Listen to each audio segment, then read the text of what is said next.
الحمد لله رب العالمين، والصلاة والسلام على أشرف المرسلين.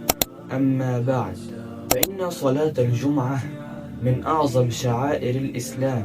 ربنا أمرنا بالسعي إليها وترك كل ما يشغل عنها، وقال سبحانه: يا أيها الذين آمنوا إذا نودي للصلاة من يوم الجمعة فاسعوا إلى ذكر الله وذروا البيع. يعني لما يجي نداء الجمعة سيب الشغل وسيب البيع وقدم طاعة الله. وبعد الصلاة ربنا أذن لنا بالسعي في الرزق، لكن مع كثرة ذكره، فقال تعالى: فإذا قضيت الصلاة فانتشروا في الأرض وابتغوا من فضل الله واذكروا الله كثيرا.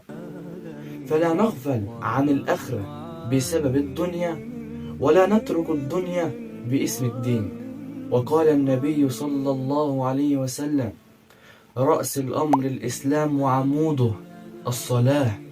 فالصلاة أساس هذا الدين. وحذر النبي صلى الله عليه وسلم من التهاون بالجمعة فقال: لينتهين أقوام عن ودعهم الجمعات أو ليختمن الله على قلوبهم ثم ليكونن من الغافلين.